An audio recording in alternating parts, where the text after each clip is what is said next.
Nos cœurs doivent brûler du désir de voir le Seigneur Jésus. Si nos cœurs ne brûlent pas du désir de voir le Seigneur Jésus, c'est que notre cœur est pris par d'autres passions. Il revient très bientôt. Il viendra au moment précis où nous ne nous attendrons pas à le voir venir. Bien que nous l'attendions parce que nous devons être prêts. Est-ce que vous êtes prêts à partir? Tu es prête à partir, ma sœur? Il n'y a aucun poids, aucune lourdeur qui te retiendra sur la terre. Je parle des poids spirituels.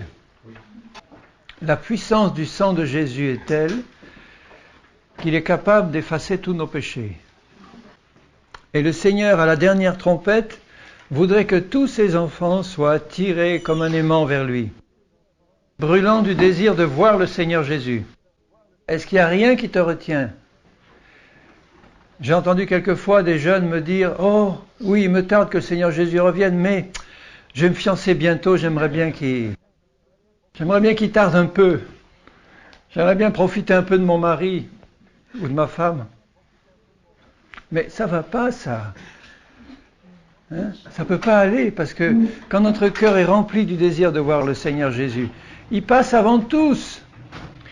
Là-haut, les femmes ne prendront plus de mari et les maris ne prendront plus de femmes. Il y aura toujours des hommes et des femmes, j'entends dire quelquefois, mais là-haut, on sera tous comme des anges. C'est faux! Jésus a dit là-haut, les hommes ne prendront plus de femmes et les femmes ne prendront plus de mari. Donc il y aura toujours des hommes et des femmes, mais nous serons dans un autre domaine que celui de la terre. Nous sommes déjà dans le royaume de Dieu, mais nous serons dans un lieu où il n'y en aura que pour le Seigneur Jésus. Nos cœurs seront tellement remplis de sa présence que sa présence nous comblera. Alors est-ce que la présence du Seigneur Jésus comble ton cœur en ce moment? Est-ce que honnêtement, parce que Jésus parle à des cœurs honnêtes et bons, est-ce que Jésus seul te suffit? Ou est-ce qu'il y a autre chose qui t'attire encore?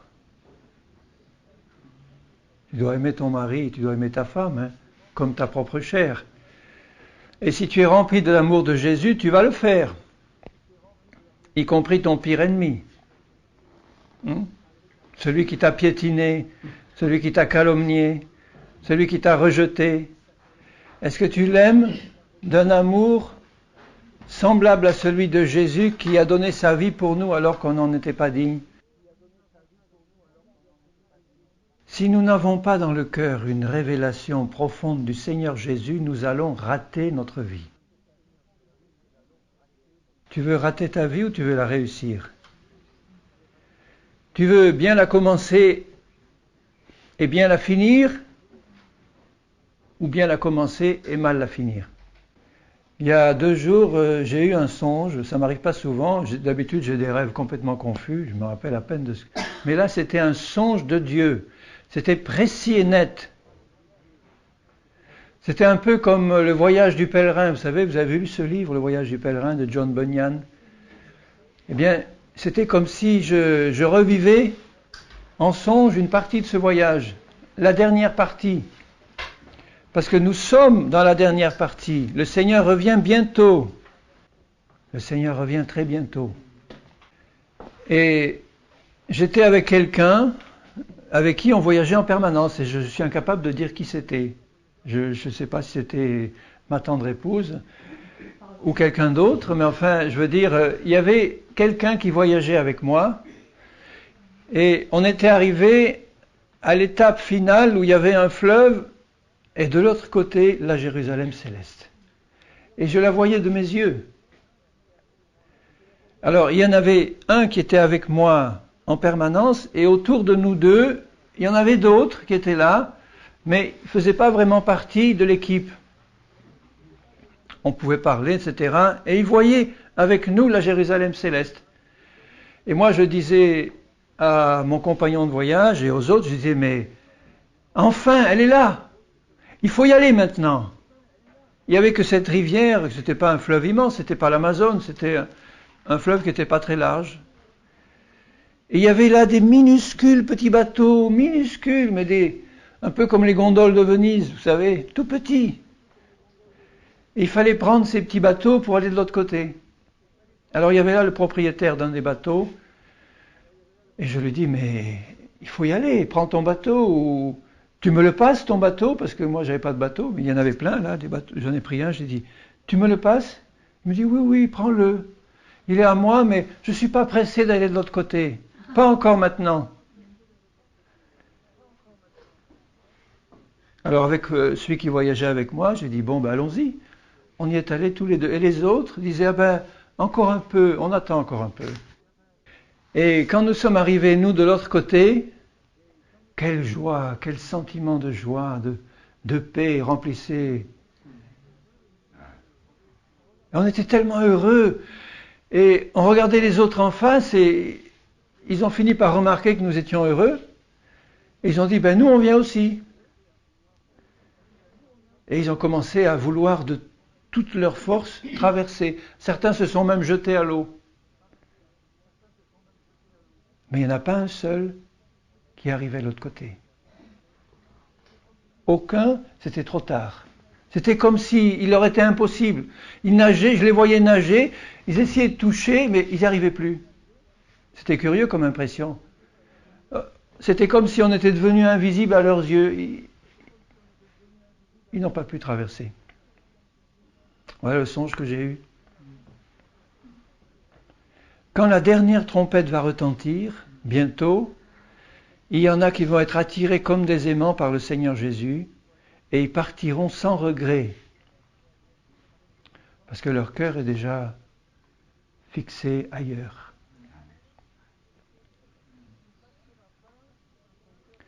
Et tu ne partiras pas si ton cœur est attaché ici-bas, ici il y a encore des choses dans ta vie qui sont des péchés qui n'ont pas été réglés, qui n'ont pas été confessés, des choses que tu as volées qui n'ont pas été restituées, des choses comme ça t'empêcheront de partir. Et ça me rappelle le songe qu'une sœur avait eu. Une sœur avait raconté qu'elle entendait la dernière trompette, en songe, hein, et à la dernière trompette, elle s'est sentie commencer à monter tout doucement, toute heureuse, et puis tout à coup, bloquée, à quelques centimètres du sol, bloquée. Impossible de monter plus haut. Alors elle a regardé, et puis elle a vu que sa cheville était attachée à terre par un ruban. Un simple ruban de coton ou de flanelle. Pas une grosse chaîne. Elle s'est réveillée en sueur, en nage, et puis immédiatement le Saint-Esprit lui a rappelé qu'elle avait volé dans l'atelier où elle travaillait un rouleau de ruban, de couture, de je ne sais pas quoi, qu'elle avait toujours gardé. Et c'est ce ruban-là qui l'empêchait de monter. Alors qu'il est, je dirais, si simple d'aller devant le Seigneur Jésus en disant « Seigneur, je te demande pardon pour mes péchés. » Et puis une fois que je t'ai demandé pardon, je vais mettre ma vie en règle. Tu ne peux pas voler quelque chose, t'en rendre compte, dire « Seigneur, je te demande pardon » et puis je garde la chose que j'ai volée. Ce n'est pas l'évangile de Jésus-Christ. Si le Saint-Esprit te convainc de péché, tu vas avoir un comportement correspondant à cette conviction et tu vas mettre ta vie en règle. Tu vas rendre tout ce que tu as volé. Un jour, je parlais avec un frère qui, depuis longtemps, je ne dis pas que c'est le cas pour tous, hein, surtout ne prenez pas ça pour vous, mais depuis longtemps, il attendait le baptême du Saint-Esprit et ça ne venait pas. C'est peut-être une question de foi, simplement, d'incrédulité, mais enfin, en tout cas, pour lui, il attendait, il ne venait pas. Et on commence à prier. Je dis, écoute, on va prier. Le Seigneur a dit qu'il donnait son Saint-Esprit à ceux qui lui obéissent et à ceux qui lui demandent. C'est bon? Tu remplis les deux conditions? Oui, oui, on prie. Et puis, je lui dis, tu sais, le Seigneur donne son Saint-Esprit à ceux qui lui obéissent, à ceux qui ont mis leur vie en règle, à ceux qui ont restitué tout ce qu'ils ont volé, à ceux qui ont rendu tout ce qu'ils ont pris de manière illégale. Il n'a rien dit. On a prié un moment. Lui, c'était bouche cousue, rien. Mais à la fin de la prière, il m'a pris à part et il m'a dit, tu sais, tu as parlé par prophétie. Je suis un ancien gangster et j'ai la maison remplie d'objets que j'avais volés dans le temps et que tout en étant chrétien, j'avais encore gardé. Maintenant, je sais ce que j'ai à faire. Je sais ce que j'ai à faire. Je ne connais pas la suite de l'histoire, mais en tout cas, il est parti avec la conviction qu'il avait à rendre tout ce qu'il avait volé, autant qu'il est possible, parce que entre gangsters, on se vole entre eux, et il m'a dit, je suis embêté parce que j'ai volé des voleurs et je ne sais pas à qui il faut le rendre. J'ai dit, mais t'inquiète pas, Jésus va te conduire. Il va te conduire, en tout cas, ce qu'il y a dans ton cœur, c'est la bonne pensée du Seigneur. Jésus va te conduire, ne t'inquiète pas. Si tu ne peux pas rendre des choses parce que tu ne sais pas, je lui ai dit, évalue le montant et fais un don pour le Seigneur, pour son œuvre. Et Jésus sera glorifié. Avant que Jésus parte, dans Jean 16, dans ses derniers entretiens avec ses disciples, avant d'aller à la croix, il leur dit dans Jean 16, au verset 7, « Cependant, je vous dis la vérité, il vous est avantageux que je m'en aille. Car si je ne m'en vais pas, le Consolateur ne viendra pas vers vous. Mais si je m'en vais, je vous l'enverrai, et quand il sera venu, il convaincra le monde en ce qui concerne le péché, la justice et le jugement. » Au verset 13, il ajoute, « Quand le Consolateur sera venu, l'Esprit de vérité, il vous conduira dans toute la vérité. » Donc le Consolateur est venu. Le Saint-Esprit a été répandu le jour de la Pentecôte. Le Saint-Esprit est répandu dans la terre entière. Et le Saint-Esprit travaille aujourd'hui à convaincre le monde entier en ce qui concerne le péché, la justice et le jugement. Voilà ce que le Saint-Esprit est en train de faire aujourd'hui. Il n'est pas venu pour provoquer des tremblements, des chutes, des choses comme ça. Il est venu pour convaincre le monde entier, de péché, de justice et de jugement. Et s'il n'y a pas cette conviction de péché, il n'y a ni salut ni enlèvement. Jésus ajoute, en ce qui concerne le péché, parce qu'il ne croit pas en moi. C'est le péché numéro 1. Dieu a créé le monde et il dit dans l'Épître aux Romains que le seul fait de voir la création devrait nous convaincre de l'existence de Dieu. Et c'est parce que les hommes n'ont pas cherché ce Dieu qui était si visible dans la création que Dieu les a livrés à leur sens réprouvé, à leur passion mauvaise. C'est terrible de penser ça, de voir que les choses étaient tellement claires, elles étaient faites par Dieu. Dieu savait bien que nous allions être coupés de lui par le péché. Mais il a fait toute la création pour qu'elle parle de la gloire de Dieu. Et qu'en regardant simplement la création, nous puissions dire dans notre cœur, il y a quelqu'un qui a fait ça, et c'est celui-là que je veux connaître. Et le Saint-Esprit travaille à ce moment-là pour me convaincre de péché, de justice et de jugement. Et s'il n'y a pas eu ce travail en profondeur, mes bien-aimés, votre conversion ne vaut pas grand-chose. Parce qu'une conversion qui n'est pas précédée d'une vraie repentance, d'une conviction de péché, de justice et de jugement, est une conversion qui va dans la séduction. Elle commence dans la séduction, elle finira dans la séduction. Il les convainc de péché parce qu'ils ne croient pas en moi. Donc vous voyez que le Saint-Esprit étant répandu, son travail, c'est de pousser les cœurs à croire en Jésus. Il travaille dans les cœurs des hommes du monde entier pour les pousser à la repentance. C'est son travail numéro 1. Et il ne peut pas y avoir de repentance s'il n'y a pas une révélation de ce que c'est que le péché. Si je n'ai pas dans mon cœur la révélation du péché, Dieu veut me la donner non pas pour que je vive toute ma vie sous un poids de culpabilité en disant je suis pécheur, puis je ne m'en sors pas.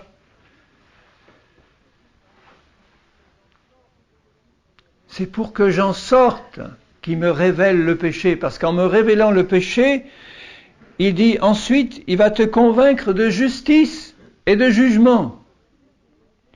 Parce que pour sortir du péché, il n'y a que deux sorties possibles. Il n'y a que la justice ou le jugement. La justice qui t'est donnée par la foi en Jésus, ou le jugement parce que tu restes dans l'incrédulité vis-à-vis de Jésus, tu refuses la révélation de Dieu, et la colère de Dieu reste sur toi, et le jugement, c'est la mort.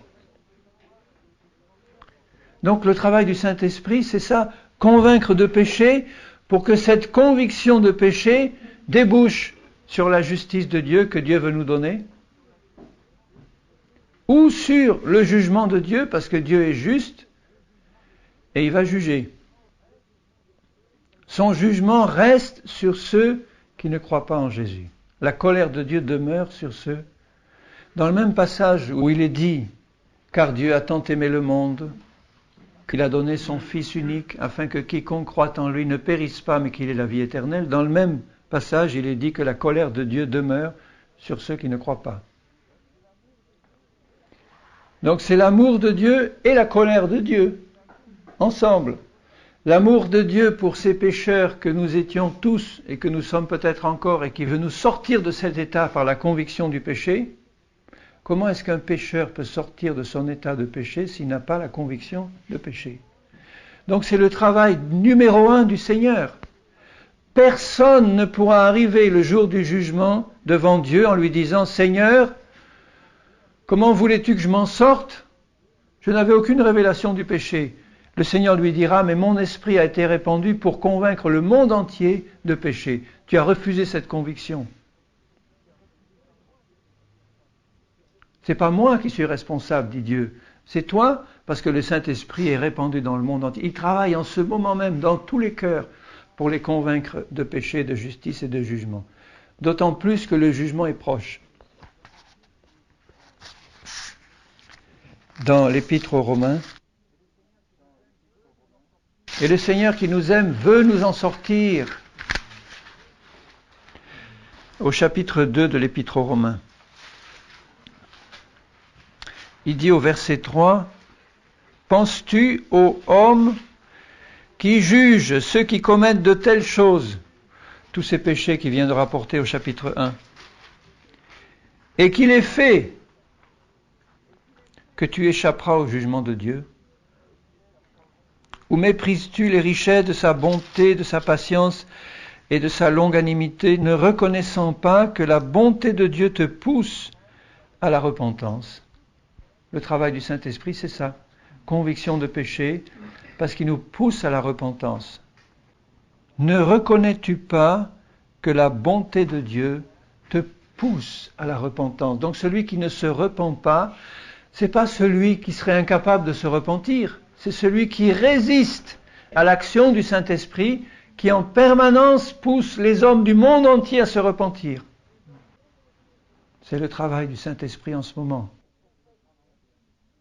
Les prophètes avaient dit qu'avant la venue du Seigneur, Dieu enverrait le prophète Élie. Et en fait, il a envoyé Jean-Baptiste, qui était revêtu de l'esprit et de la puissance d'Élie. Et le message de Jean-Baptiste était un message unique. Repentez-vous. Le royaume de Dieu est proche. La venue de Jésus sur cette terre était tellement proche que Dieu avait jugé nécessaire d'envoyer Jean-Baptiste avec cet unique message, repentez-vous. Avant la seconde venue du Seigneur, il en sera de même. Le message de la fin des temps, c'est un message de repentance pour un monde qui est prêt pour le jugement. Et dans la grâce de Dieu, Dieu fera encore souffler l'esprit d'Élie pour appeler le monde entier à la repentance. Non pas à ce grand magnifique réveil qui arrive et qui est une séduction du diable. C'est pas ça qui arrive maintenant sur le monde. C'est le jugement de Dieu sur un monde dont le cœur est resté endurci et sur une église dont le cœur est resté endurci. Je ne parle pas de l'épouse de Jésus, qui est cette partie de l'Église visible, qui est remplie de l'Esprit du Seigneur. C'est ça le message de la fin des temps. Avant le retour de Jésus, Dieu fait et fera encore souffler l'esprit d'Élie, qui est en fait l'esprit du Seigneur, pour convaincre de péché, de justice et de jugement, et dire « repentez-vous ». C'est le message de Jésus depuis le début. C'est le message de tous les apôtres depuis le début. Quand Jésus a commencé son ministère, ses premiers mots étaient « repentez-vous, car le royaume des cieux est proche ». Le royaume des cieux est tout proche. Le règne de Jésus va venir sur cette terre, il va régner sur la terre, il va paître les nations avec une verge de fer. Mais avant ce règne vient le jugement de la grande tribulation, et Jésus veut nous éviter ce jugement de la grande tribulation. Il veut nous éviter le grand jugement final. Donc si les hommes étaient vraiment incapables de se repentir, ça ne serait pas leur faute. Ils pourraient arriver devant Dieu en disant « Mais Seigneur, ce n'est pas ma faute, moi, tu m'as fait, je ne pouvais pas me repentir. Tu vois, c'est plus fort que moi, je ne pouvais pas résister au péché. Hein. » Jamais un homme ne pourra se présenter devant Dieu avec un pareil langage. Il baissera la tête, il rougira de honte, et il reconnaîtra ouvertement que c'est à cause de son endurcissement et de son cœur impénitent. Au verset 5, il dit « Mais par ton endurcissement et par ton cœur impénitent, tu t'amasses un trésor de colère pour le jour de la colère. » Ça fait aussi partie de l'évangile de Jésus. Je ne veux pas seulement prêcher la grâce de Jésus, mais le jugement, parce que les deux vont ensemble. Le jugement vient parce qu'on a refusé la grâce. Pas seulement parce qu'on est né dans le péché. On est tous nés dans le péché. On vient tous du même endroit, du péché. Mais quand le Saint-Esprit nous a convaincus de péché et nous a présenté la grâce de Dieu par Jésus, on s'est tourné vers Jésus en disant « Seigneur, je suis tellement reconnaissant que tu m'aies ouvert les yeux sur mon péché, sur sa noirceur, sur sa saleté, sur ce qu'il t'a coûté, sur ce qu'il a coûté à Jésus, le Fils de Dieu. Et maintenant tu me révèles ta justice par la foi en Jésus. Tu me donnes une nature nouvelle par la foi en Jésus. Tu me révèles la croix où mon péché a été expié et où tu m'as fait mourir en Christ, où tu as cloué cette vieille nature de péché, où tu m'as donné une victoire totale par la foi en Jésus. Un don gratuit. Il va convaincre le Saint-Esprit de ça aussi. Du péché, de la justice par la foi, par la grâce qui est donnée à tous. Donc c'est là que vous comprenez que la repentance est un don de Dieu. C'est un don. Ne soyez pas séduits au point de dire, comme j'en ai entendu tellement, « Ah, tu as de la chance, toi, de t'être repenti. Moi, je peux pas. Je peux pas me repentir. C'est comme ça. Je peux pas. » Il dit, non, c'est pas vrai. Tu es un menteur et un séduit. Parce que Jésus n'aurait jamais prêché ce message, « Repentez-vous », s'il avait su que quelques-uns ne pouvaient pas se repentir. Ça n'aurait plus été leur faute. Mais avant même qu'ils se convertissent, les hommes sont soumis à l'action du Saint-Esprit et ils ont été créés par Dieu. Ils n'ont pas été créés pécheurs dès le départ, c'est l'homme qui s'est rebellé contre Dieu. Mais ils ont été créés par Dieu avec la faculté de se repentir, parce que c'est un don de Dieu. Et quand Dieu répand le Saint-Esprit dans la terre entière, il donne aussi le don de la repentance. Mais il y en a qui n'en veulent pas.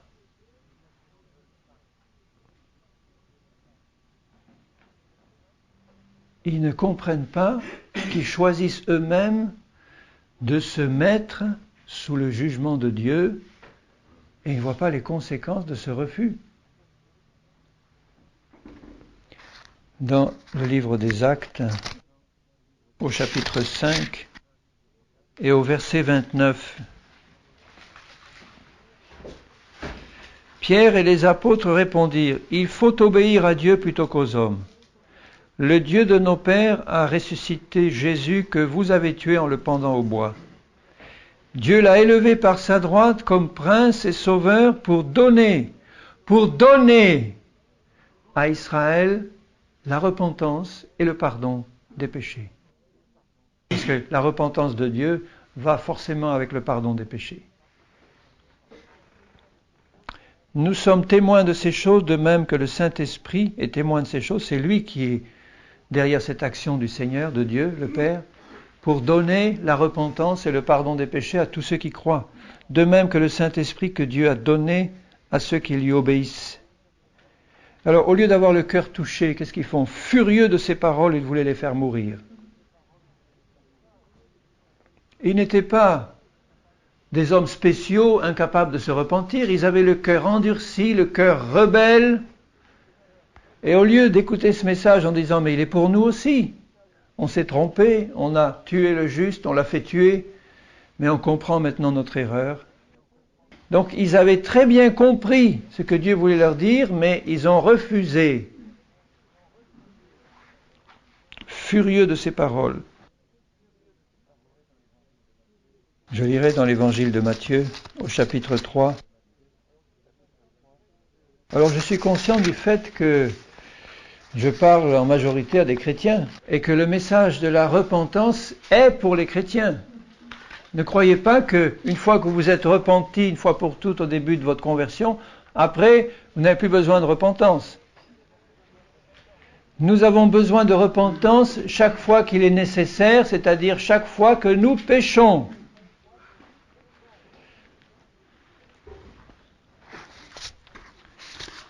Dans Matthieu 3, donc le ministère de Jean-Baptiste,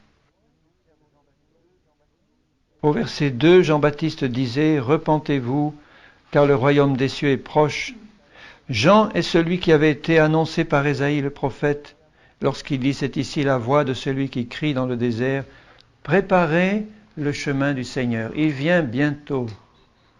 Il vient bientôt. Hâtez-vous de vous repentir de vos péchés, ceux qui sont concernés, bien sûr. Hâtons-nous de nous repentir de nos péchés. Jésus vient bientôt. Et sans repentance, pas de salut. Au verset 7, voyant venir à son baptême beaucoup de pharisiens et de sadducéens, il leur dit, « Race de vipères, qui vous a appris à fuir la colère à venir ?» Vous voyez, ils essayaient de fuir la colère de Dieu en faisant quoi? En venant se faire baptiser. Il y a beaucoup de chrétiens qui veulent fuir la colère de Dieu en venant fréquenter les églises, en payant leurs dîmes, en acceptant le baptême, etc. Et ce sont des races de vipères parce que la repentance n'est pas dans leur cœur. Ils essayent de fuir la colère en ayant l'apparence, mais pas la réalité. Alors voyez Jean-Baptiste en arrivant vers eux en leur disant « Oh mon pauvre frère, comme tu as besoin de la grâce de Dieu, oui, tu ne t'es pas encore repenti, viens ici que je te chouchoute, viens que je te caresse un peu, oh pauvre pécheur, comme tu es malheureux, tu as eu une enfance difficile, tu as une hérédité épouvantable, tu as été rejeté. » Est-ce que c'est comme ça qu'il parle à ces pécheurs endurcis? Race de vipères, produisez donc du fruit digne de la repentance. Quand il leur disait « Repentez-vous », c'est un ordre de Dieu. Ça veut dire que tu peux être le pire des pécheurs. Tu peux te repentir. Pourquoi? Parce que toute la puissance de Dieu et du Saint-Esprit est à l'œuvre pour te donner la repentance, si tu ouvres ton cœur. Toute la puissance de Dieu est autour de toi pour te pousser à la repentance. Comme il est dit dans Romains, ne reconnais-tu pas que la bonté de Dieu, la bonté, il ne veut pas que tu périsses. Il veut que tu sois au bénéfice de la grâce de Jésus. Donc il veut te donner une vraie, une profonde repentance, une révélation du péché. N'essaye pas de mettre ton péché sur le compte des démons et de la délivrance dont tu as besoin. Quand je vois un chrétien venir me dire « Oh, je suis lié, frère, il faut que tu pries pour moi », je dis « Bon, d'accord, c'est possible que tu sois lié, que tu aies besoin qu'on prie pour toi, mais est-ce que tu as dans ton cœur la repentance de Jésus ? Est-ce que tu as eu la révélation de l'action du Saint-Esprit pour te convaincre de péché ? Est-ce que tu as eu la révélation de la croix ? À quoi ça va servir de chasser tes démons? D'accord, on va pouvoir les chasser. Ils partiront s'il y a quelqu'un qui a la foi en face. Ils partiront. Mais toi, tu vas partir sans repentance, et ils reviendront 7 fois plus nombreux. Ta situation sera pire qu'avant, pour une seule raison, parce qu'il n'y avait pas de repentance dans ton cœur. Et le diable le sait très bien. Alors, il ne faut pas que tu sois comme Judas, qui a eu du repentir et des regrets, mais qui allait se pendre. Ce n'était pas la repentance de Dieu, parce que la vraie repentance de Dieu n'a rien à voir avec la tristesse selon ce monde, où on va commencer à pleurnicher sur nous-mêmes, sans voir la grâce de Dieu et sans voir la solution qu'il nous donne en Jésus. À quoi ça sert de pleurer sur toi-même? De dire j'ai fait une chose épouvantable, j'ai vendu le Seigneur pour 30 pièces d'argent, ah non, et puis d'aller se suicider. Il a refusé la repentance que Dieu était prêt à lui donner à lui aussi. Il n'a gardé que les regrets et les remords. Les regrets et les remords mènent en enfer. La repentance de Jésus mène à la vie éternelle. Parce que les regrets et les remords ne vont pas régler ton péché. Tu vas constamment retomber dans ton ornière parce qu'il n'y a pas la repentance. Parce que ton cœur est encore endurci. C'est la bonté de Dieu qui le dit. Il faudrait ramollir ce cœur. Comment est-ce qu'il peut le ramollir? Eh bien, en te révélant le péché et la justice et le jugement de Dieu. Quand tu as une pleine révélation du péché, qu'est-ce que c'est que le péché? Que tu as une pleine révélation de la justice de Dieu. Parce que dans la justice de Dieu, il y a une victoire sur le péché. Il n'y a pas simplement les péchés effacés. Je serais le plus malheureux des hommes si j'avais que mes péchés effacés et si constamment je devais retomber dans le péché. Mais il y a la puissance de la croix par laquelle j'ai été crucifié pour le monde pour moi, cette vieille nature a été mise à mort, ce corps de péché a été détruit en Jésus, Satan a été dépouillé de toute sa puissance à la croix. Donc c'est tout ça qui est dans la justice de Dieu. C'est ce que le Saint-Esprit veut me révéler. Et en même temps, il me révèle, mais à moi aussi, à tout le monde, le jugement de Dieu, le terrible jugement de Dieu. Dieu, quand il va commencer à exercer ses jugements, sera sans pitié, sans miséricorde. Comme le jour où la porte de l'arche a été fermée et que les foules se pressaient autour de l'arche, il y en a sans doute qui se sont arrachés les ongles en essayant d'ouvrir cette porte. Elle avait été fermée par Dieu.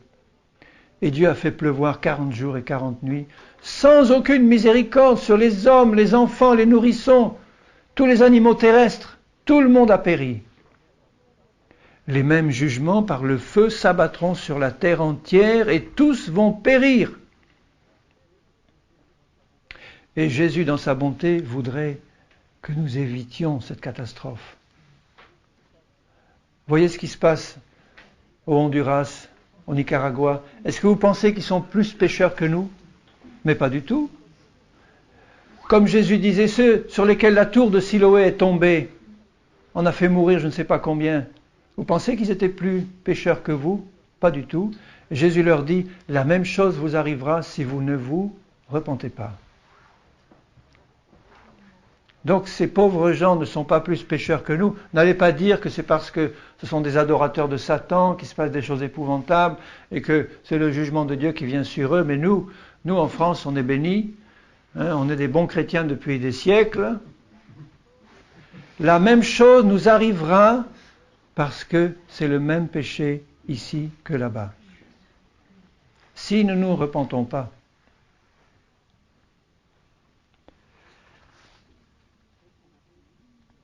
Au verset 8, il dit « Produisez du fruit digne de la repentance et ne prétendez pas dire en vous-même, nous avons Abraham pour père, ah, nous avons Jésus comme sauveur, alléluia. Nous sommes des enfants du Dieu vivant. Car je vous déclare que de ces pierres-ci, Dieu peut susciter des enfants à Abraham. Ton cœur peut être dur comme de la pierre. Si tu entends le message du Saint-Esprit de repentance, de justice et de jugement, Dieu changera ce cœur de pierre et en fera un cœur d'adorateur. Non pas parce que Dieu est capricieux et il fait ça pour les uns et pas pour les autres, mais parce que tu auras ouvert simplement ce cœur à l'action du Saint-Esprit qui convainc de péché, de justice et de jugement. Et il dit, la hache, verset 10, est mise à la racine des arbres. La hache de Dieu, elle est à la racine de chaque homme aujourd'hui. Elle est prête. Et Dieu regarde cet arbre qu'il est prêt à abattre. Et il ne regarde qu'une seule chose, tout arbre qui ne produit pas de bons fruits sera coupé et jeté au feu. Donc le Seigneur arrive avec sa hache, c'est l'épée de l'esprit, il regarde l'arbre qui est le tien, qui est ta vie, et il dit, où est le fruit? Et le fruit, c'est la justice de Dieu, c'est la sainteté, c'est l'obéissance de cœur. Parce qu'on a laissé Jésus produire ces choses en nous. On est attaché au cep et on a laissé la sève nous nourrir et le fruit vient. Et s'il n'y a pas de fruit, l'arbre sera coupé, jeté au feu sans aucune pitié. Et la justice, la colère de Dieu sera d'autant plus terrible que sa grâce était infinie. Il ne pourrait pas y avoir de colère terrible de Dieu s'il n'avait pas donné une porte de sortie avant. Il serait un Dieu injuste. Tandis que là, puisqu'il a donné une porte de sortie, puisqu'il a donné son Fils, puisqu'il a donné Jésus, puisqu'il a tout donné, sa colère sera d'autant plus terrible sur ceux qui n'auront pas voulu de cette porte ouverte, qui auront fait comme ceux du songe que j'ai eu. Ah non, on attend encore un peu. On va encore un peu profiter de ce côté-ci. Il y a un moment où ça sera trop tard, c'est fini. Ou même ceux qui voudront se repentir à ce moment-là ne pourront plus. Ou leur repentance sera sans effet. Comme Ésaü qui voulait la bénédiction, il est bien dit que sa repentance n'eut aucun effet. Il était trop tard. Bien qu'il la demandât avec larmes.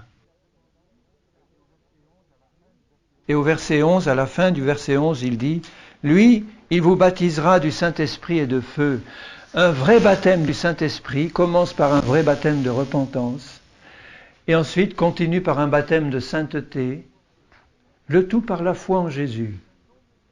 Et le tout est un don de Dieu. Mais comment pouvons-nous ne pas atteindre la perfection quand elle est un don de Dieu ? Quand j'entends tous ces chrétiens qui sont dans des églises mortes me dire « Ah, mais la perfection n'est pas de ce monde. Jamais on atteindra la perfection, que dans l'au-delà. » Je dis « Mais tu ne connais pas l'évangile de Jésus ? Ou alors tu fais de la perfection ton travail personnel en Christ, et là je comprends que tu n'y arrives pas. Mais quand tu réalises que la perfection est un don de Dieu en Jésus, et que si tu le reçois par la foi, comme tu as reçu la repentance, comme tu as reçu la sanctification en Christ, tu reçois aussi la perfection en Jésus. Et tu peux arriver à dire, comme Paul le dit, nous tous qui sommes parfaits, marchons d'un même pas. Vous croyez que Paul était orgueilleux ou que Paul était complètement aveugle sur sa situation personnelle? Non, pas du tout. Il savait très bien qu'il était le pire des pécheurs, qu'il était un persécuteur, un homme violent, un meurtrier, et qu'il a eu une telle révélation de Jésus et de la croix, et une telle repentance dès le début, que ça a été réglé pour sa vie. Vous pensez bien que, imaginez Paul, pharisien, rempli d'un zèle ardent pour la loi, donc légaliste à fond, pharisien à fond, donc hypocrite à fond, donc plus grand des pécheurs, puisque les hypocrites sont les plus grands des pécheurs. Donc hypocrite à fond, pharisien, persécuteur, homme violent, il faisait arracher les chrétiens de leur maison pour les mettre à mort, les torturer. Il a approuvé le meurtre d'Étienne, un meurtrier. Mais il devait sûrement être lié, farci de démons, des démons de légalisme religieux, des démons de violence, de meurtre, tout. Quand il a sur le chemin de Damas la révélation de Jésus, il tombe à terre. Je suis celui que tu persécutes. Seigneur, que veux-tu que je fasse? Ça a été réglé pour toute sa vie. Il a compris, il a été retourné complètement. On l'a amené, parce qu'il était devenu aveugle là, par la main à Damas. Il a jeûné et prié pendant 3 jours. Quel magnifique début de vie chrétienne. Un jeûne de 3 jours, les premiers jours de sa conversion. Et puis un simple chrétien est venu lui imposer les mains.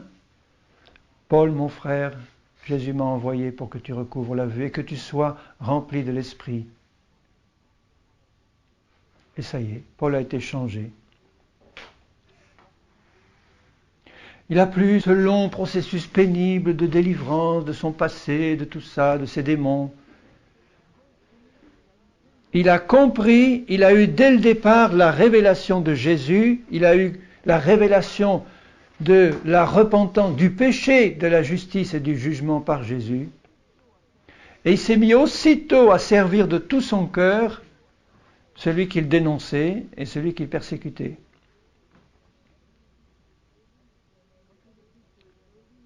Quand il est dit que Élie était un homme de la même nature que nous, moi j'aurais tendance à dire que Paul était aussi un homme de la même nature que nous.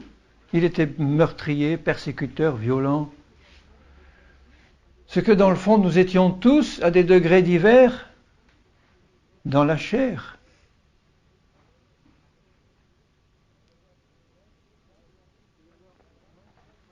Il peut y avoir des hommes et des femmes dans la vie desquels le péché se manifeste d'une manière plus visible.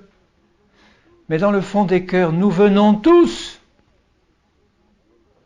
du péché. On est tous nés dans le péché. On est capable des pires choses dans la chair.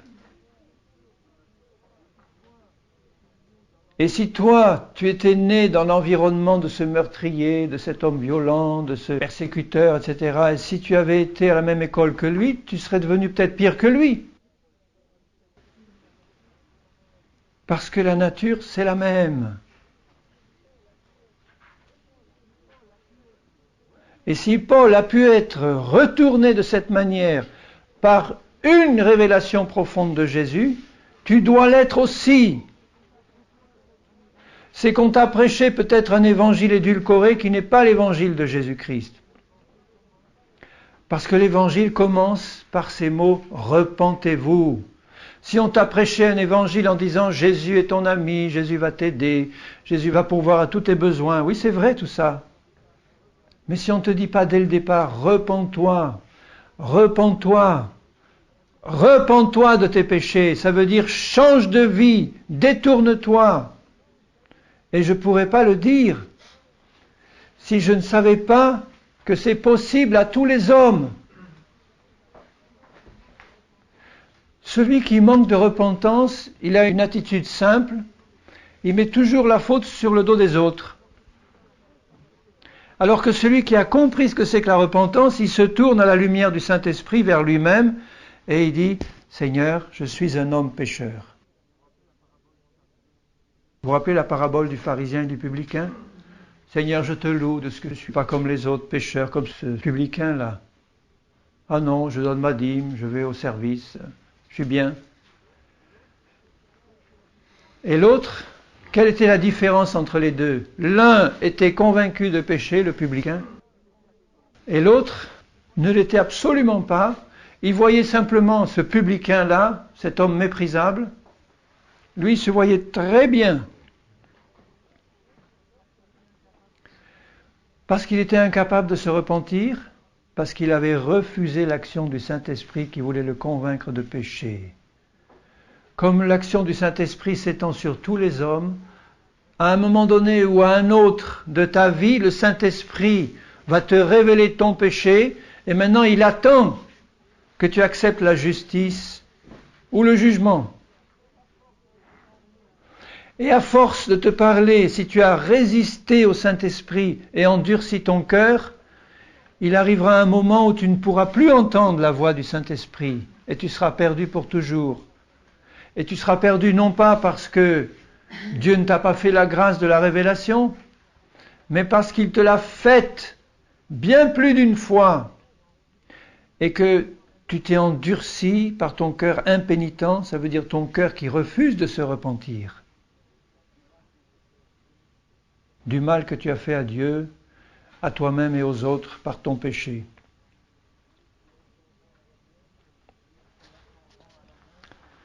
Il a son vent à la main, verset 12, il nettoiera son aire. Il amassera son blé. Son blé, ce sont ceux qui ont accepté l'action du Saint-Esprit. Dans son grenier, dans son paradis. Mais il brûlera la paille dans un feu qui ne s'éteint pas. Alors évidemment, si je te pose la question en te disant, tu veux brûler ou tu veux être dans le grenier du Seigneur? Tu vas me dire, moi je veux être dans le grenier du Seigneur. Mais il faut que ces paroles soient suivies d'actes. Si tu me dis, je veux être dans le grenier du Seigneur, ça veut dire que tu as compris ce que c'est que la repentance. Tu as compris ce que c'est que le péché. Tu as accepté l'action du Saint-Esprit. Tu as dit, Seigneur, oui, je comprends. Tu vas encore me révéler plus profondément mon péché pour que je te l'apporte à la croix. Et à mesure que le temps passe, le Seigneur me révèle de plus en plus la profondeur du péché, jusqu'où il peut aller se cacher, pour que je puisse réaliser encore plus profondément la justice de Dieu par la foi en Jésus. Parce que là où le péché a abondé, la grâce a surabondé. La croix va jusqu'au plus profond. Quand il est dit que toute ma nature de péché a été clouée à la croix en Jésus, ça veut dire que la croix est passée partout. La croix a détruit cette source immonde de péché qui se trouve dans ma vieille vie dont j'ai hérité en venant sur cette terre. Et le message du Seigneur pour toi ce soir encore, c'est repens-toi. Repens-toi de tes mauvaises attitudes envers ta femme, envers ton mari, envers tes enfants, envers tes parents. Repens-toi de ton impureté cachée, de ces choses que tu caches, mais pas à Dieu. Il te pousse à la repentance pour te changer. Pas pour faire peser sur toi un fardeau de culpabilité. Pour t'ôter ce fardeau et te donner le joug du Seigneur qui est doux et léger. La communion avec Jésus par la foi en lui. La puissance du Saint-Esprit qui vient dans les cœurs et qui me fait respirer l'air d'en haut. L'air d'en haut, de la Jérusalem céleste, où nous allons bientôt. Dans Acte 26, presque à la fin du livre des Actes, donc quand Paul prêche au roi Agrippa, il lui dit au verset 19, Acte 26, 19, je lis à partir du verset 15 pour voir le contexte. C'est Paul qui raconte sa conversion et qui dit au roi, je répondis, qui es-tu Seigneur? Et le Seigneur dit, je suis Jésus que tu persécutes, mais lève-toi, tiens-toi sur tes pieds, car je te suis apparu pour t'établir ministre et témoin des choses que tu as vues et de celles pour lesquelles je t'apparaîtrai. Je t'ai choisi du milieu de ce peuple et du milieu des païens. Les païens, c'était nous, enfin ceux qui ne sont pas juifs d'origine, vers qui je t'envoie, afin que tu leur ouvres les yeux. Comment Paul pouvait leur ouvrir les yeux? Par la prédication de l'évangile de repentance. Afin que tu leur ouvres les yeux pour qu'ils passent des ténèbres à la lumière et de la puissance de Satan à Dieu, pour qu'ils reçoivent par la foi en moi le pardon des péchés et l'héritage avec les sanctifiés.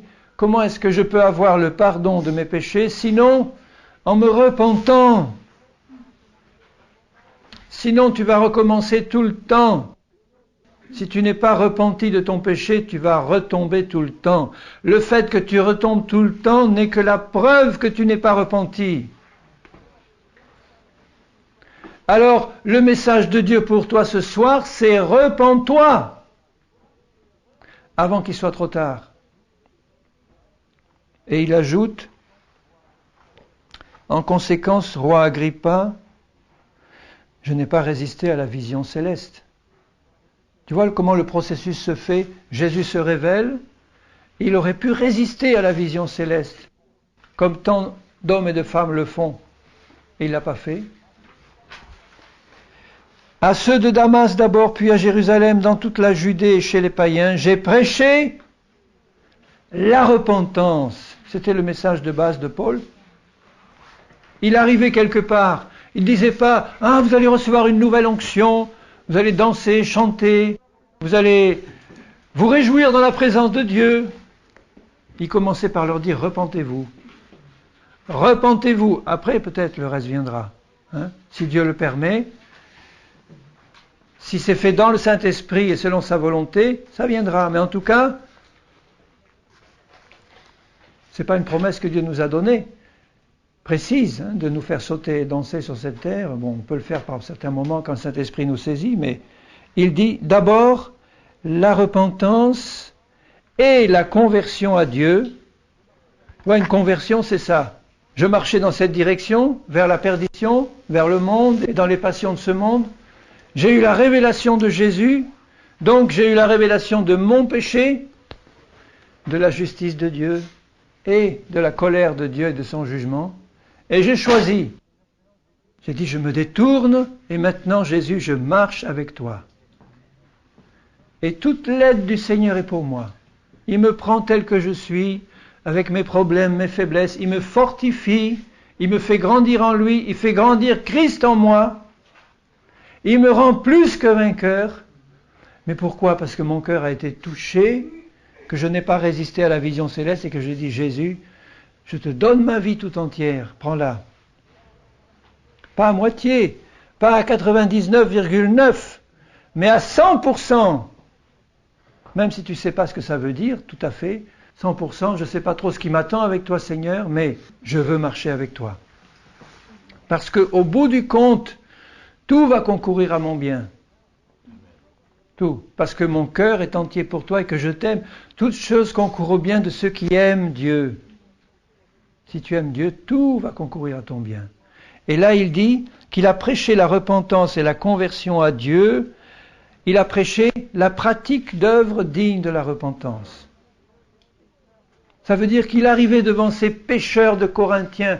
C'était une ville épouvantable, Corinthe. Éphèse, n'en parlons pas. C'était le temple d'Artémis, la grande déesse. Les foules venaient par millions. Ils achetaient les petits souvenirs en argent. Et puis il y avait un trafic terrible parce qu'il y avait une puissance diabolique qui se manifestait là et qui faisait des guérisons et des miracles.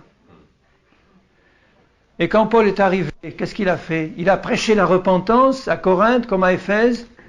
Il les mettait à part et il leur dit, maintenant, mes amis, il va falloir que vous vous tourniez entièrement vers Dieu comme des hommes. Et des femmes, bien sûr. Vous avez reçu maintenant la révélation de votre péché. Maintenant, il va falloir que vous changiez de vie par la foi en Jésus.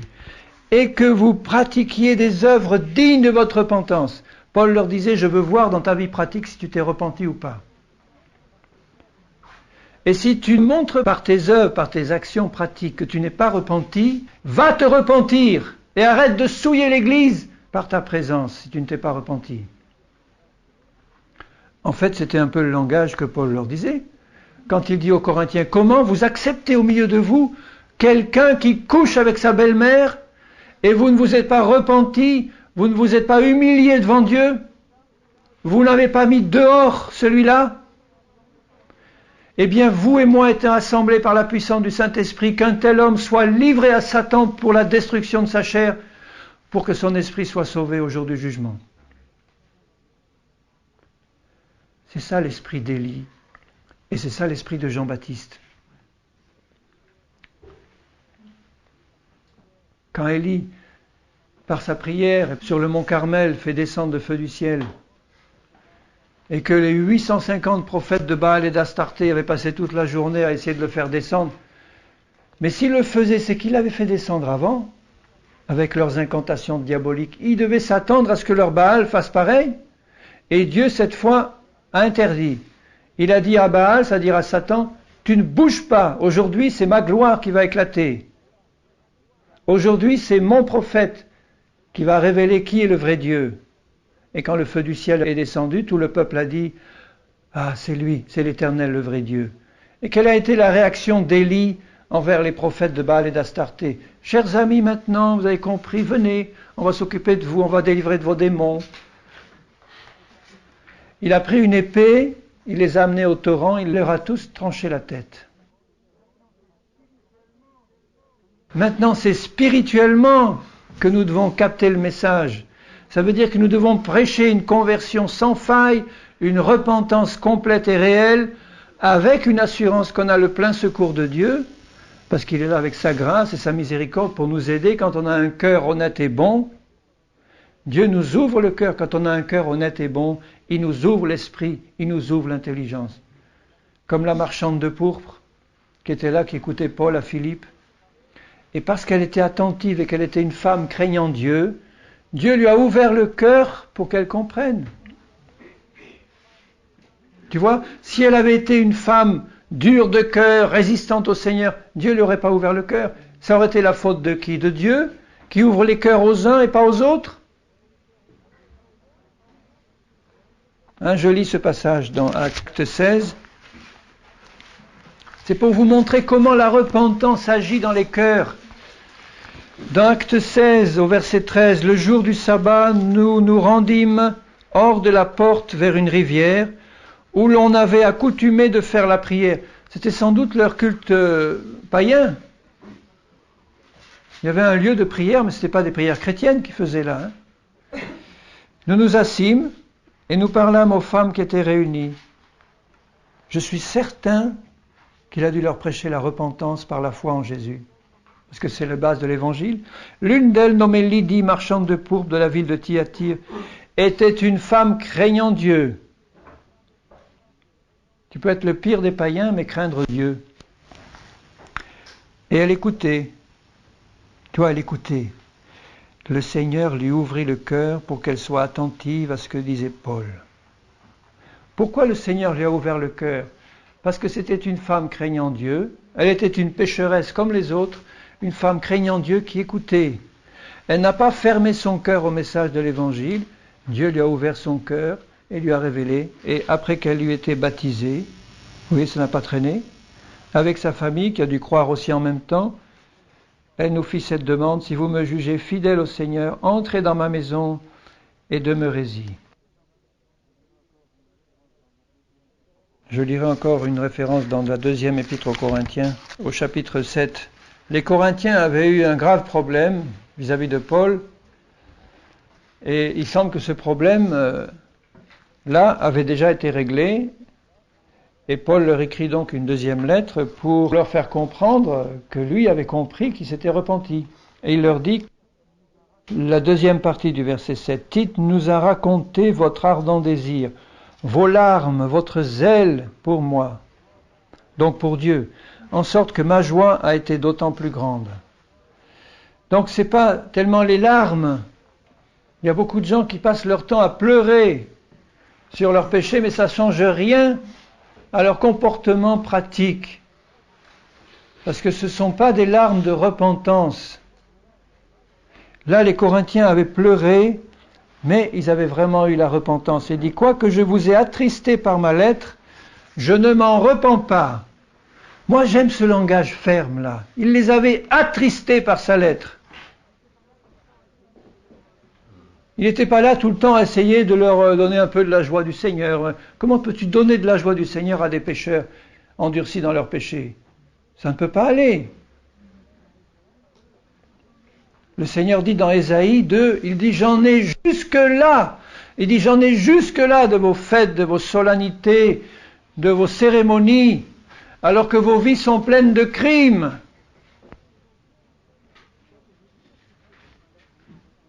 Quoique je vous ai attristé par ma lettre, je ne m'en repens pas. Et si je m'en suis repenti, car je vois que cette lettre vous a attristé, bien que momentanément, je me réjouis à cette heure, non pas de ce que vous avez été attristé, mais de ce que votre tristesse vous a porté à la repentance.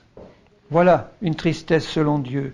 Car vous avez été attristés selon Dieu, Tu vois, la vraie tristesse selon Dieu vient d'une révélation de ton péché. Du péché que le Saint-Esprit te montre.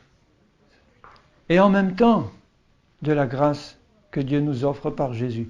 Parce que chaque fois que Dieu révèle le péché, en même temps, c'est l'œuvre du Saint-Esprit. Il révèle aussi la justice et la grâce de Dieu. Ça va ensemble pour lui. Et le jugement, tout va ensemble. Cette tristesse les a portés à la repentance, car vous avez été attristés selon Dieu, afin de ne recevoir de notre part aucun dommage. Il leur dit, écoutez bien, Corinthiens, si vous ne vous étiez pas attristés selon Dieu, vous auriez subi de ma part des dommages. Attention!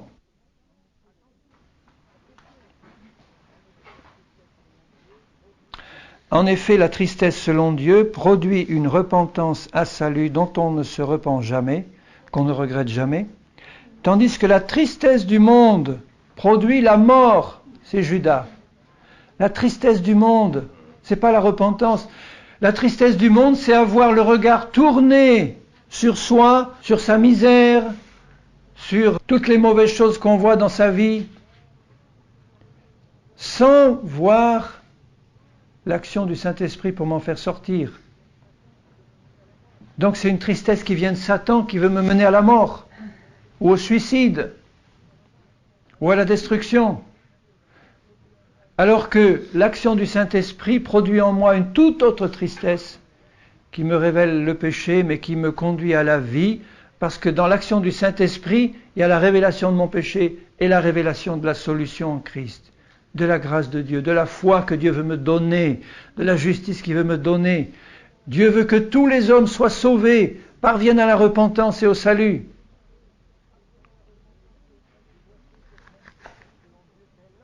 Et voici cette même tristesse selon Dieu, quel empressement n'a-t-elle pas produit en vous? Si tu es sous l'effet de la tristesse selon Dieu, elle va produire en toi un empressement à tout mettre en règle au plus vite. Tu as péché contre ta femme, mais sois empressé d'aller lui demander pardon et de régler ça avec elle, ou contre ton mari, avec une tristesse selon Dieu qui produit la vie. Une vraie tristesse selon Dieu qui va produire la vie et la joie du Saint-Esprit, parce que tout aura été réglé dans ton cœur. Tu auras décidé de te repentir.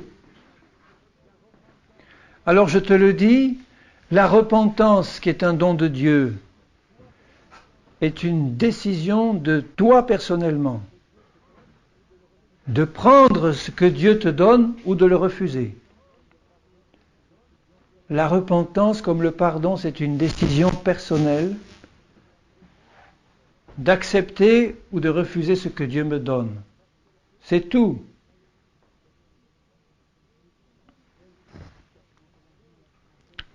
Quelle justification, quelle indignation, quelle crainte, quel désir ardent, quel zèle, quelle punition! Vous avez montré à tous égards que vous étiez purs dans cette affaire. Ils étaient purs parce qu'ils se sont repentis. Avant, ils n'étaient pas. Ils ont été travaillés par le Saint-Esprit.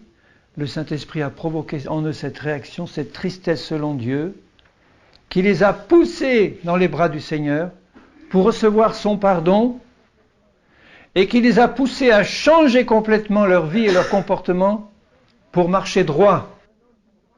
Et quand je décide ça, je peux être un homme d'une grande faiblesse de caractère, une grande faiblesse de volonté. Si je décide dans mon cœur de prendre le don de Dieu, il va me changer à l'image de Jésus. Et je vais devenir un homme ou une femme ferme en Christ.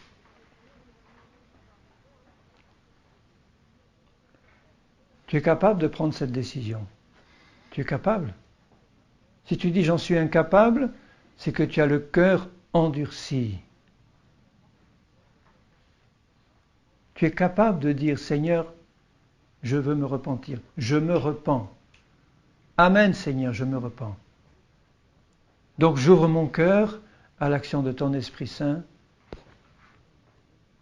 et ça va changer dans ma vie. Seigneur, je te bénis parce que tu nous as donné la repentance.